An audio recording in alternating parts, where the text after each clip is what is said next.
A note to listeners. The following podcast contains content that may not be suitable for all audiences.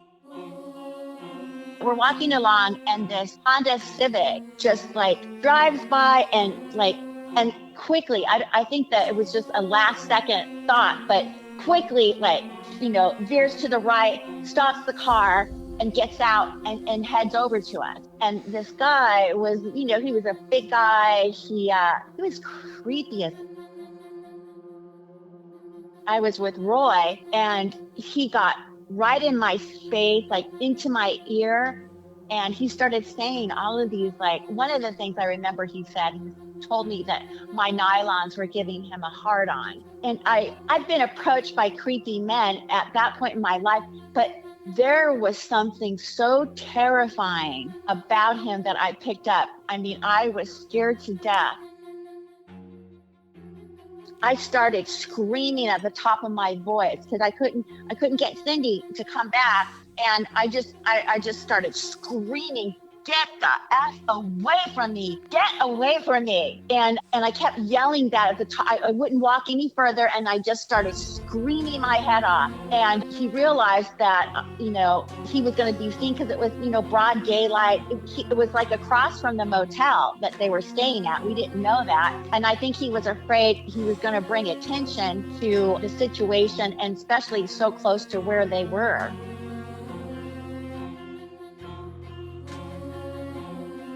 You are listening to Partners in True Crime. We are your hosts, Rob and Cynde Dorfman.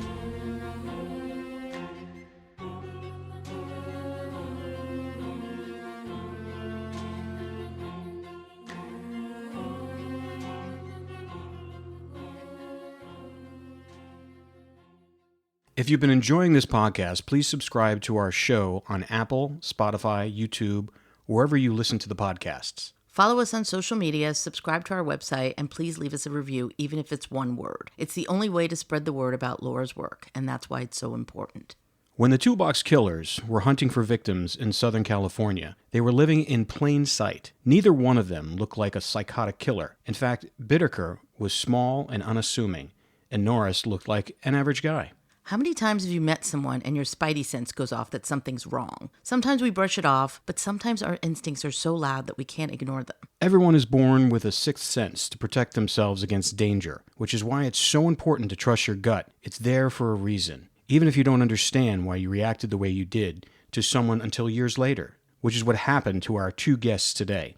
In 1979, 16-year-old Cynde and 17-year-old Jina were best friends living in Burbank, California. They did everything together, shared secrets, supported each other through tough times. Cynde and Jina lived down the street from the Scott Motel, and every day they walked to school together, passing the Scott Motel. What they didn't know was that the Toolbox Killers, Bittaker and Norris, were living at the Scott Motel stalking young women, trying to decide who was going to become their next victim. 38-year-old Bittaker and 31-year-old Norris would lure teenagers back to their motel room to party, promising them an endless supply of drugs and alcohol. Cynde and Jina were spotted by Bittaker, who immediately went into hunting mode. The girls were not interested in partying with them and ignored their advances. But Bittaker and Norris did not give up. They spent weeks stalking the girls. Norris was even spotted lounging on the lawn of their high school. Cynde and Jina had several run-ins with the Toolbox Killers, unaware how close they were to becoming victims, until they saw Laura on the Toolbox Killer documentary. After 5 years of interviewing Bittaker and Norris, Laura has been looking for witnesses who can help her find more victims. Bittaker told her a story about some girls near Burbank High School, and those girls were Cynde and Jina. Cynde and Jina were shocked to learn that the men who were harassing them as teenagers were actually two of the most sadistic killers in history. Why were they spared?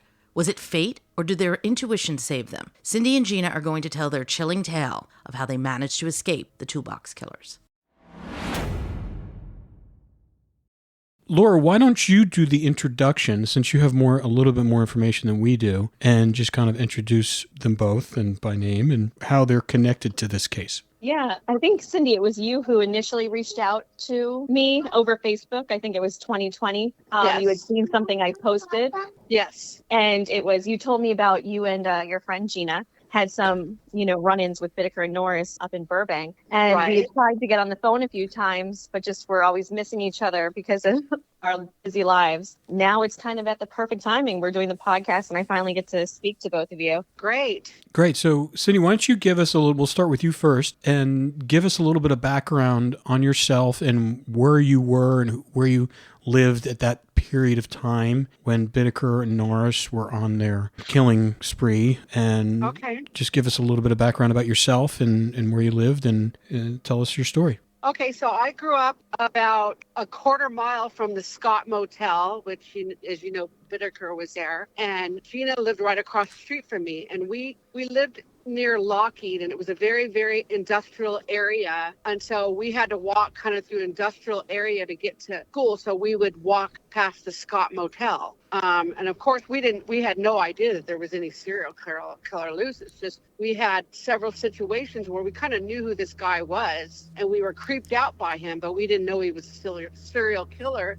until later, years later, when it was on the news and we saw pictures and we put it together and realized that we had come into contact with him a few times. So, yeah. Can you describe when you did come into contact with him, what was it like, and did you have any kind of feeling about him? He was very creepy, but the thing is, too, is that we were in high school, and so Lawrence Bittaker was the same age as our dad, so that was the first thing that kind of bothered us about him. But we would go to this liquor store like on Friday nights and stuff, and we were able to buy liquor because we were 16, 17 years old. So the liquor store was right behind Scott Motel. It's still there. Scott Motel is still there, and so is the liquor store. And so I had a big old Ford LCD, and so we pulled into the liquor store parking lot, and we pulled in facing towards what I'm pretty sure was the window where Lawrence Bittaker's room was in the motel. And so, it was a long time ago, but we saw him, but we were young. We didn't pay too much attention to it. We just kind of saw some guy over here, and I don't know, maybe he was looking out the window and then he came around to the parking lot, but I didn't really pay attention until we came out of the liquor store and he started throwing beer bottles at my car, and we saw him, and I saw his face and stuff, and we got really scared, but I didn't call the police or anything, we just, because we were doing something illegal, we were buying liquor illegally, so we just got hightailed it out of there. So that was like the first incident, and then Jina has a couple more that will be able to explain to you in a minute that were other run-ins that we had with him. Okay. As far as the Scott Motel, it was always kind of like degenerates hanging around there and creepy, but we had to walk past it, to get to school and come back. And we were the only two I ever saw that continued on our path where we would go home. One of the things I'm just so grateful for is that right past the Scott's Motel, we have to walk under the overpass. It's a tunnel. Underpass, yeah. Underpass. And it was a tunnel that if they had continued on, no one would have seen anything. And then we'd be, and then it's the industrial area, like Lockheed and so forth. Anyone until, they're all off, and then all these people come out. So it was like, it would have been the perfect place for them to have continued. And that's one of the reasons why I made such a scene when Roy came at me. Oh, well, tell us what happened when Roy came at you. We don't know anything, so you can just walk us through everything that happened. So Cynde and I, we were walking home from high school, Burbank High School, and we always walked on the right side in the very beginning, which is across the street from the Scott Motel. But then we'd have to cross because under the tunnel, you could only be on the other side, the right side. Yeah, the left side. The right side didn't have like a sidewalk. So we'd walk to school on the sidewalk under the underpass on the same side as Scott Motel. But so we were on the right side and we were walking along. And I remember I had a dress on and nylons and high heels. And we were right near Der Wiener Schnitzel. And right before, you were going to need to pretty much cross the street. And from that point on, you would be like, nobody's going to see you or hear you. So we're walking along and this Honda Civic just like drives by and quickly, I think that it was just a last second thought, but quickly, like, veers to the right, stops the car, and gets out and heads over to us. And this guy was, he was a big guy. He was creepy as, he came up to me, and Cynde thought it was funny. I think Cynde thought that, this guy's trying to pick Jina up, ha, ha, ha. And so she, started skipping in front of us, at a more of a distance. And I was with Roy, and he got right in my face, like into my ear. And he started saying all of these, like, one of the things I remember he said, he told me that my nylons were giving him a hard on.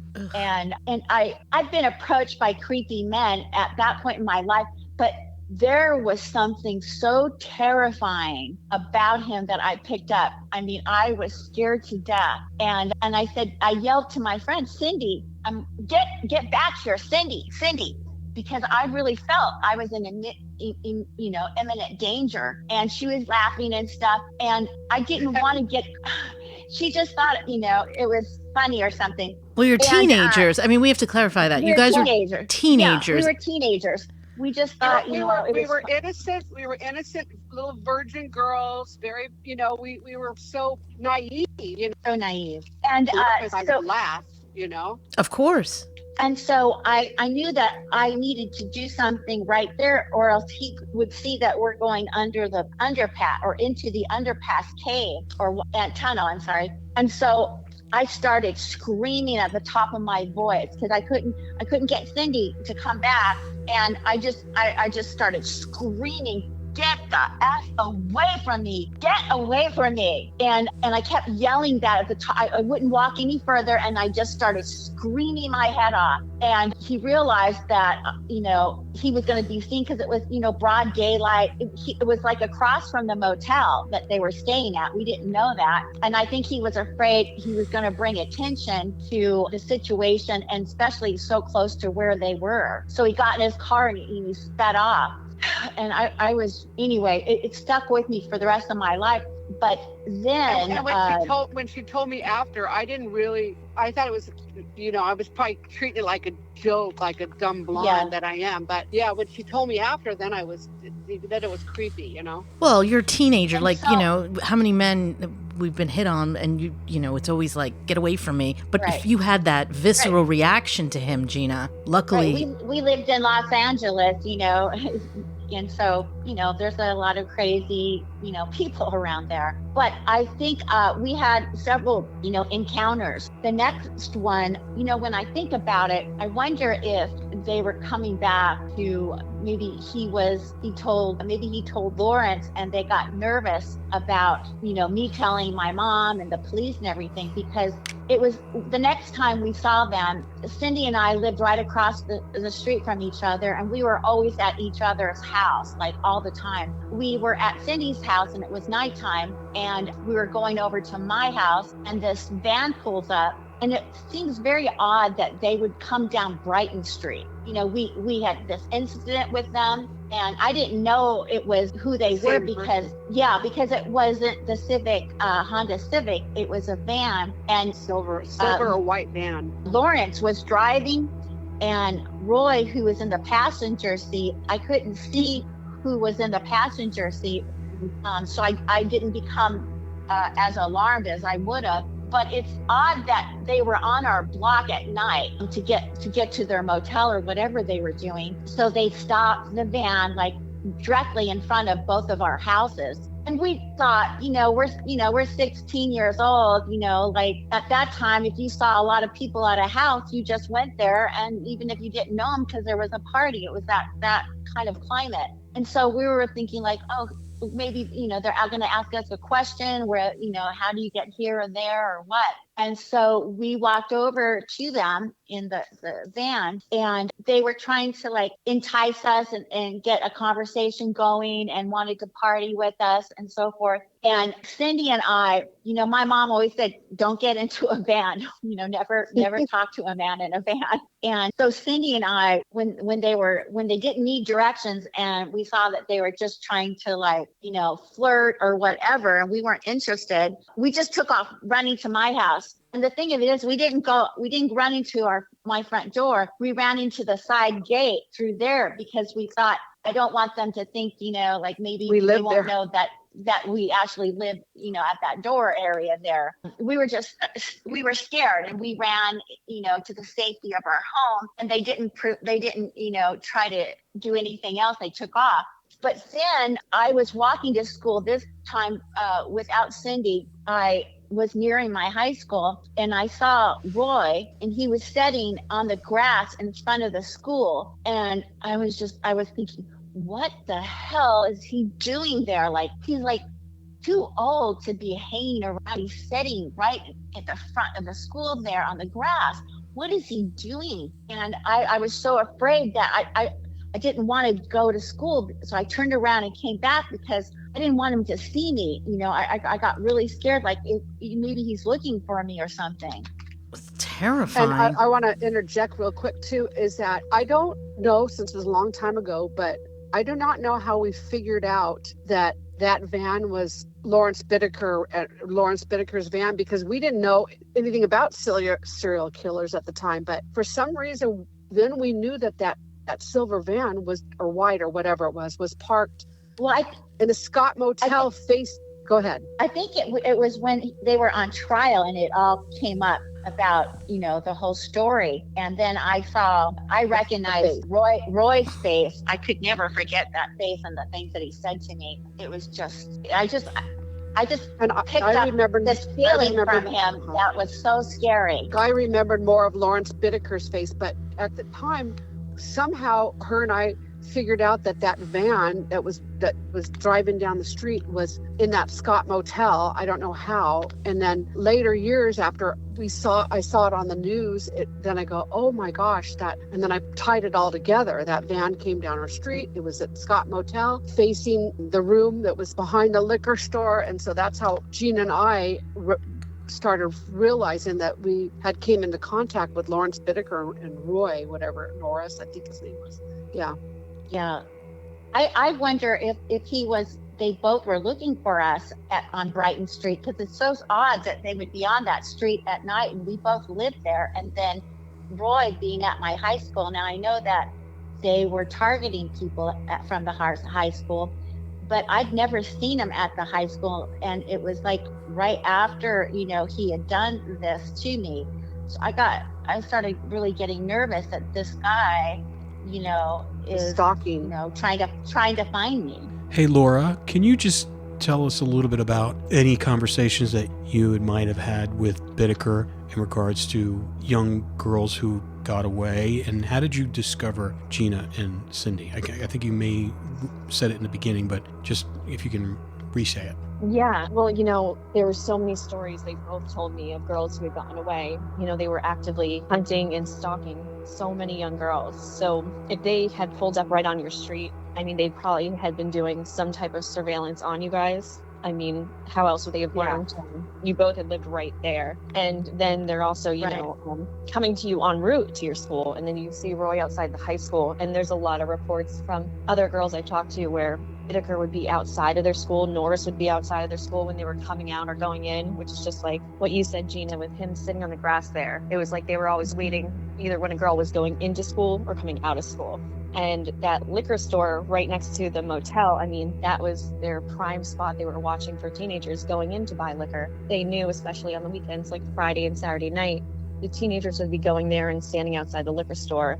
And that's when they would really pounce. Bittaker used to go up and say, I'll buy you some liquor. Why don't you come back to my motel room? We can have some drinks. I'll give you some grass, that kind of stuff. So I actually I remember Cynde saying that they were yelling at us at the liquor store, at the car and stuff like that. And then they were trying to get us to party with them when they came on our block. Do you remember the kind of stuff they were yelling at you at the liquor store? Or it was just Bittaker at that point? I think it was Bittaker at the liquor store. I don't remember seeing Roy there. He could have been there, but I remembered Bittaker because I got a really good look of him, and it just stuck in my mind. And then later when I saw his picture, I was like, oh, I remember him. Jina remembers more Roy because he was in her ear, Well, and I remember Lawrence from the van, because we were both on the driver's side, where he was. But again, if I had seen that was Roy next to him, and I don't know if, I think Cynde, there was two guys in the van, weren't there? Yes, and one had darker hair, which I assumed was Roy, and then Bittaker had more of a light colored hair. Is that right, Laura? Roy lost his hair pretty quick, but he had, I would say it was almost the same. They were pretty similar back in 1979. Okay. For some reason, I just remembered one of them was, I just remember when I saw, this is what it is, when I saw Lawrence Bittaker's face on the news, like a year later or whatever, that's when I was shocked. And I said, that is the guy that was throwing bottles out at us at the Scott Motel and yelling at us when we were going in the liquor store. And you had called me, Cynde. You had called me because you were telling me about, this tape that they had made of a girl that they had murdered, and that the mother had to listen to it in order to identify her daughter. Oh, yeah. We were just like, oh my God. How did you feel when you heard that this person, you were in such close proximity to them, especially Jina? You thankfully listened to your instincts, is what we like to promote all the time on this show, is that you should always listen to your instincts. They're always right. You had such a visceral reaction to Norris because you intuitively knew something was wrong. But when you realized that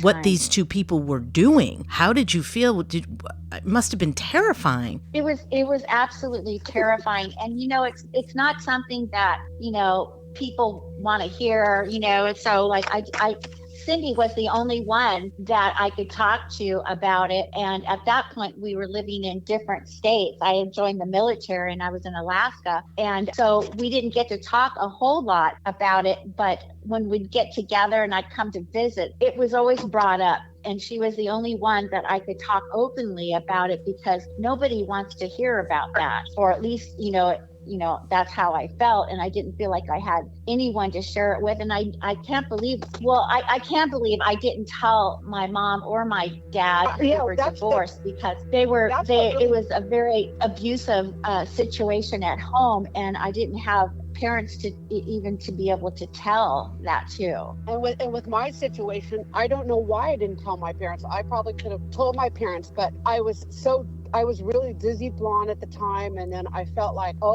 if they said, what were you doing at the liquor store buying liquor? You know what I mean? So I just didn't tell my parents. So I stayed in the area. I stayed in Burbank pretty much the rest of my life, near the Scott Motel. But once I found out, I really got scared, and I was working at the Glendale Galleria at the time. And then shortly after that, there was the Night Stalker, and he was at the Glendale Galleria. And so I think I didn't know it then, but like a PTSD, because I was so scared since I knew we had run-ins with Bittaker and Norris. And now there was Richard Ramirez, the Night Stalker, that was near Glendale. So I think it really affected me in my life. I think it affected me with relationships with men, because I was really afraid to even have relationships with men. I would never sleep with anybody. It was really hard for me to, and I don't know why, Remember, Cynde, it was also, we had the Hillside Strangler. It was like, it was right at that time when it seemed like there were so many serial killers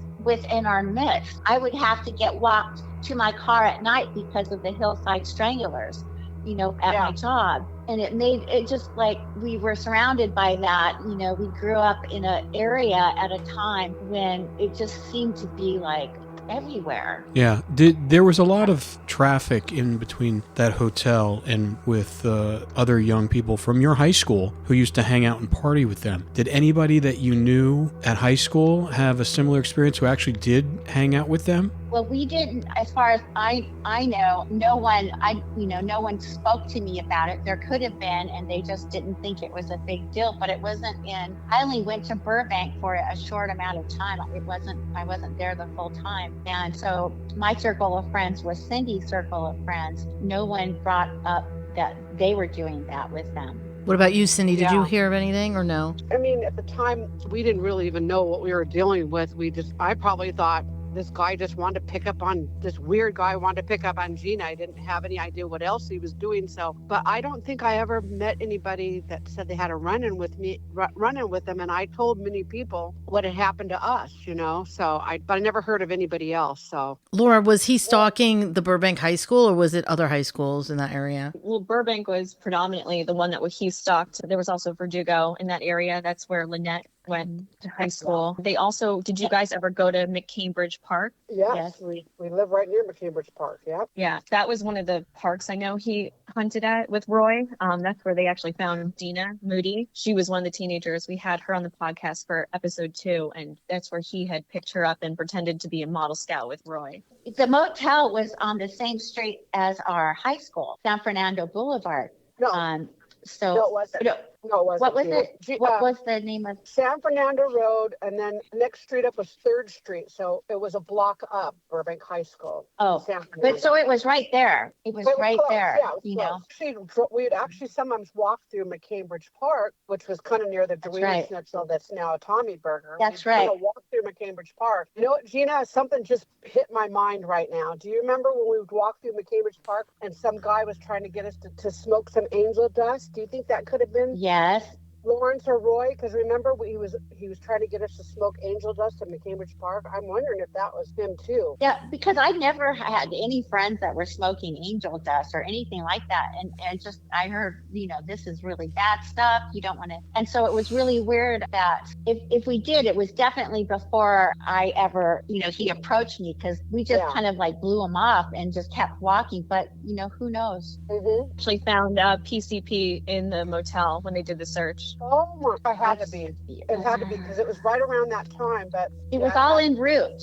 It was all in our route walking home from high school. That's the route that. And if you remember, Gina, when he said, "You want to smoke some angel dust?" We didn't even know what that was till after. I had heard about it, but I didn't know what it did or anything. I just thought, I had heard that like people get crazy or something. So when you decided to reach out to Laura, why did you decide after all this time to reach out to her? Well, it was me that did it, and it's because Gina, we don't live near each other, but we've always been in contact because she's been my best friend since I was 8, and so yeah.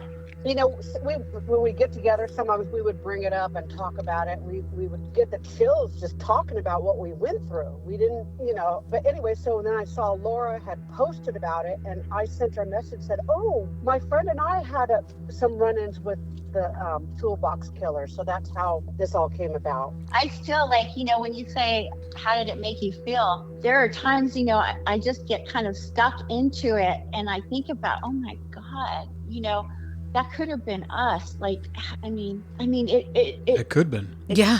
It's so unbelievable that, we encountered them 4 times, It's amazing that you guys are here, to be honest, after everything we've learned about these people and what they were doing and how they were so adamant. Once they got their eyes set on someone, they wouldn't give up.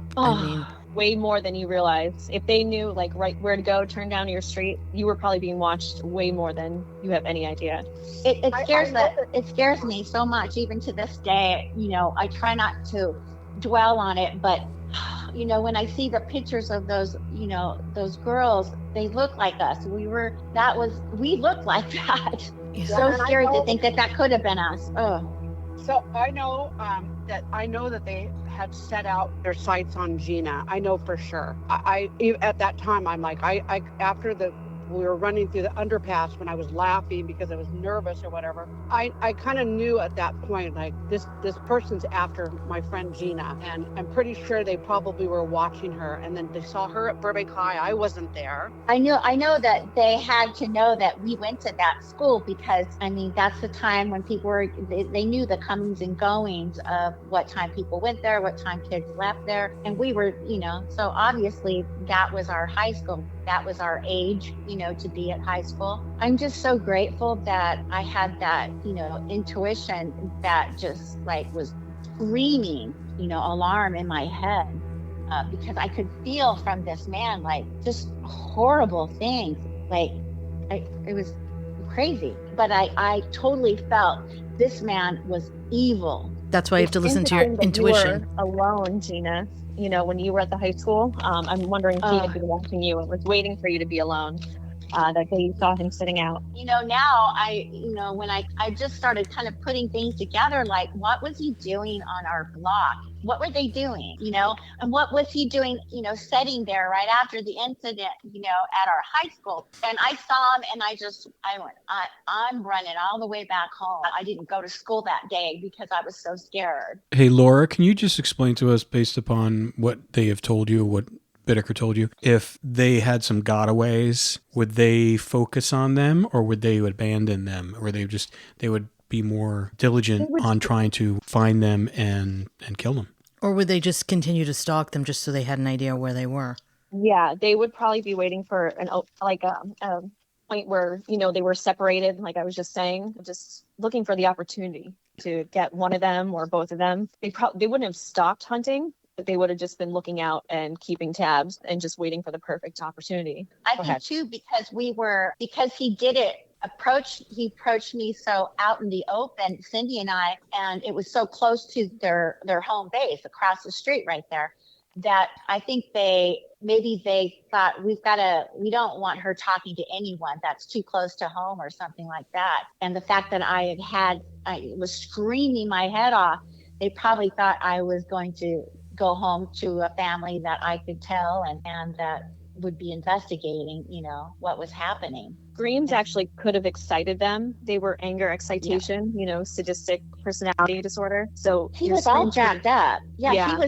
He was all jacked up, and like anxious, and it was just such a weird energy. Well, luckily you listened to your intuition, and again, anyone who's listening, always trust your intuition. It is never wrong, and it will protect you in these kinds of situations. I was just going to say, one of the things that I now have such curiosity in true crime. My husband had said, like, why do you watch this stuff? And I said, I'm just so curious about how the mind works. What is the mentality behind these behaviors? And so I've always, watched true crime documentaries after that, because, and I've always been very scared, like to be alone. I have PTSD now, and it's had its impact on me. Absolutely. One of the reasons why women watch true crime shows or are interested in true crime is for that exact reason, to understand why people do these things so we can protect ourselves. We need to understand so we can mitigate them or try to figure out how to get away or what are the signs. That's what women do. That's why true crime is so popular. I don't think people realize that. And I think too, also, is that it made me so much more aware and always thinking about what if. And, I'm always like, make sure you close all the shades at night so nobody can see in. I'm just like, double check everything. I'm super, super nervous about safety. And I think people who have been so close to such evil, they become a hypervigilant. Absolutely. See, and the world's not so innocent. Yeah. My situation's a little bit different because Jina she still is super, super cute. She had a beautiful figure. And I mean, I know she probably doesn't like me to be saying like this, but it's part of the story is that, and I was chubby, pimples, or maybe, so they didn't really, I know that they didn't have interest in me, I could tell, and that's okay, that's just life, So I'd often thought, when I found out about the toolbox killers after the fact, and Jina was in Alaska, I often had thought, good thing that she left, because she maybe would have been, they were really trying to get her. Laura, what do you think? Didn't you go to Bass Lake after that, Jina? I think after that I went to Bass Lake, then I was moving everywhere, just a very a lot so of I feel like that home. really saved her life, because I really feel like they really were intent on getting her. Laura, from your experience talking to Bittaker, did he talk about this type of situation with girls that got away like this, or like you were saying before, how you would continue to stalk them, but did he give any insight into his psychology about what he was doing? Oh yeah, I mean, there were a ton of accounts he told me about where the girls ran off, which is what you guys described, running through that side gate, or they noticed a neighbor, peeking through the window and something scared them off. It's always like that one little thing that they knew it was like too risky to take a victim and they would pull back. What's interesting though is the liquor store next door that you guys went to, and he was throwing the beer bottles and shouting profanities at both of you. Was there anything that was said beforehand or any reason this like type of aggression would have come out of him, like in front of that liquor store? I think his room was he was staying at a room that was toward the back of the motel and to the left of the motel if you were entering, which is right next to the liquor store. But there's something that I remember about the room. We were facing his room because later we saw that van parked towards that room, and I think they were trying to get our attention.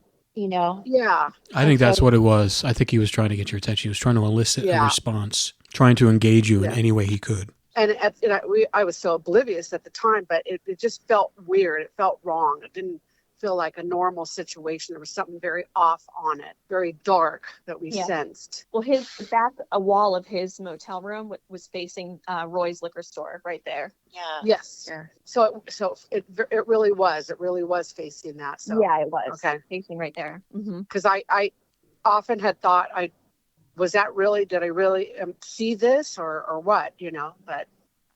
No, yeah, it faced right out the back there. Yeah. Okay. I recently went to Burbank and I actually went into Roy's liquor store, and ironically, the guy who was running it back in 1979 still owns it today. Yeah, he does. Oh my He gosh. does. Yeah. Yep. I do know that. Yep. And he told me all of his encounters with Bittaker. Yeah. Oh wow. Interesting. Wow. You just else in my mind right now that I had never even remembered, but I remember that was where we'd buy our alcohol. I remember going back in that liquor store and thinking, oh God, that's where that scary thing happened. And I remember whoever was at the register said, you girls be careful now. I do remember that. Like, somebody was saying, you guys be careful. But I think I thought, oh yeah, there was that weird guy that threw beer bottles, Laura, that would be an interesting podcast with him, huh? Yeah. We have to go I find asked him to come on. Yeah. Wait, Laura, what? I haven't The liquor listened to store any of this. I haven't listened to any of the podcasts yet, but I will. But I just kind of wanted to go from what I was remembering and not like have it convolute what I read and mix it together. You know what I'm saying? Yeah. Hey, Laura, I have a question for you. Did Bittaker ever talk to you about why he would do all this stuff in Norris so close to home? I mean, it seems really kind of odd that he was, he's like shouting outside his window of his motel room across the street to the girls, trying to elicit a response. Norris hanging out across the street from the Burbank High School. It just seems like they were really almost like begging to get caught. Well, pushing the limits for sure. Well, this was typical for Norris. As we talked to Kristen Messenger, he would hunt in like his own backyard, 2 blocks away. He'd be on the pier. So that wasn't abnormal for Norris to be doing things like this, but for Bittaker, it was abnormal. He was much more careful. And then him, making a scene in front of that liquor store that he was always at and lived right next door to, and, pulling the van, up to your street so close by, that is abnormal behavior for Bittaker. But typically, if I ever saw this kind of behavior, it meant he was hunting the person pretty hard and that compulsion was taking over, because typically this was not normal for Bittaker. He was much more careful. Were there ever at odds on their techniques on how to pick people up? Because it seems like Norris seemed to be a little bit more reckless than Bittaker and, them. Much more. Definitely. Much more. I mean, their go-to is pulling up, just what happened to you guys, saying, do you girls want to come party? Do you want to smoke some grass? Do you want to have a drink? That kind of stuff. They always went with that. And typically they were able to get a lot of girls into the van that way and over to the motel or to take pictures of them. But it sounds like they rolled up to you with the same ruse. Do you want to come party, smoke some grass, have a drink, that kind of thing. And I still think that, I would think that Lawrence would be upset with Roy for being so stupid about, just taking those chances. So, out in the open, and maybe he was trying to do some cleanup with us on the street at our home, to clean up the possibilities of going to like bring him down. I don't know. That's a very real possibility. I mean, that's what happened with Kristen, who we had on the podcast. I mean, Roy had attacked her and tried to rape her, and he told Bittaker, and he said, we got to clean up the mess they've seen in your face. So that is a big possibility as well. I'll be curious to see what you guys think when you listen to some of the podcasts. I think this will be probably episode 10. We've done like 9 recordings so far, but when you start hearing some of the testimony from some of the other people who got away, people who actually were basically being attacked and trying to be killed, it'll be interesting to see how it affects you guys. Very much so, yes. It is, because I really think maybe because it was around the same time that guy that was at McCambridge Park that was trying to get us to smoke angel dust, PCP, maybe. And he was so much older than us too. He was so much older, but see, the thing is, I think that must have been Roy, because if Bittaker walked past me, I would know who he is, but I never really could place Roy's face for some reason. I'll have to go look at maybe images of him on the internet, but I can still remember Bittaker's face to this day. Yeah, he has a very, very specific look. He looks very much like a rat.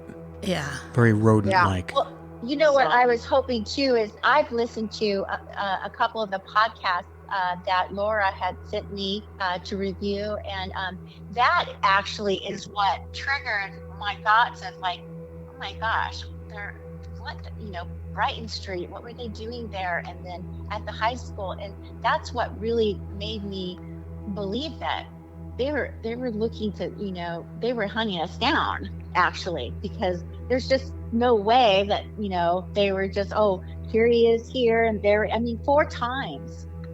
Yeah, and also the Brighton Street where we lived, you know how we said we had to walk through like a tunnel to get home because it wasn't like an easy way to get there. Like, yeah, I know. I know exactly where it is. There's no, they should have been on Brighton Street. Yeah. Well, there is reports of the night, Lynette was killed on Halloween night. Norris was coming, from South Bay to Burbank, and he had stopped because he was stalking a waitress. And he had stopped at a gas station too of another girl he was stalking. So it was almost like he was making his rounds even before he went to the motel to hook up with Bittaker. He had his own like prey that he was hunting that he would stop in, in the Burbank area to check on. Wow. It's just chilling. It's terrifying. I think more and more that might have been him at the park there, Cynde. Yeah, I think so too. We just never. That would have been the first time that we saw him. That would have been the first time. That would have been the first time, exactly. Because when she brought up Cambridge, and I'm like, oh, there was that guy that was trying to get us to smoke angel dust at Cambridge, and that was right around the same time. But it had to be the first time. I totally forgot about that, Cynde. You're right. Yeah, so maybe that's 5 times. Jesus. Yeah, so we're so lucky. You guys are reliving it as we're talking right now. I can hear it. Yeah, that happens when you start.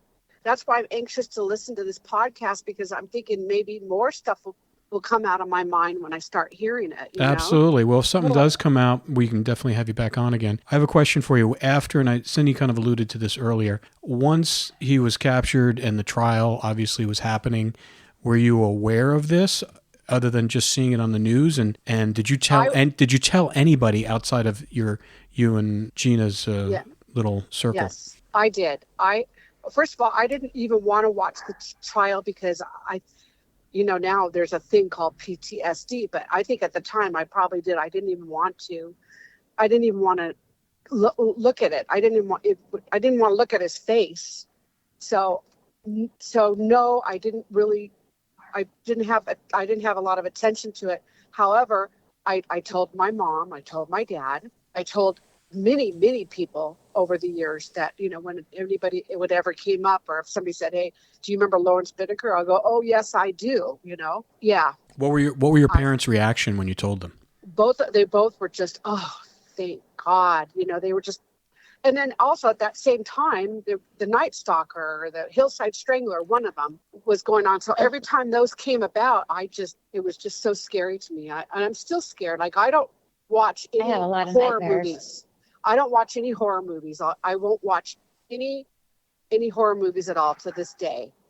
I went and saw The Entity, I think, a few years after this thing, and that was the only one. I never went again. And so I'm a scaredy cat now, and I think it's because of this. So, Well, horror movies. I mean, yeah, you got to be careful what you put in your brain. Yeah. Those images pop up at different times. So, Yeah, that's right. That's right. And I've just kind of like kept it in because, like I said, my husband would give me like if people started talking and stuff, and the time I would try to, I really felt like I wanted to talk about it because it's so like I'm so lucky, and it's so odd to have that many encounters with them. But my husband would always say, "Don't talk about that. Don't talk about that." Yeah. And so I wouldn't. I remember too that when I started seeing it on the news and knowing it was going on, and I knew, but I hadn't talked to Jina because she was in the military. She was in Alaska. But when we did talk, like I kind of didn't really believe that all the stuff that we went through happened. I was asking her, did we do this? Because I just thought, did this really happen, or is this just a bad dream? So do you feel that way too, Jina? Like, were you like second guessing ourselves? Like, really, was that the same person? And no, I knew that was Norris. I knew. I'll never forget him. God, What's weird is you'll never forget Norris, and I didn't know who he was, but I knew who Lawrence Bittaker was. It's weird. Well, that interaction I had with him within my ear, and just that whole feeling that I picked up that I was in the midst of something very evil here. And he was so big and looming over you, right? And you could just tell that he was so cold and but he was all like excited, to see the reaction that what he was saying had on me. Sounds about right, Yeah. Laura, Mm-hmm. huh?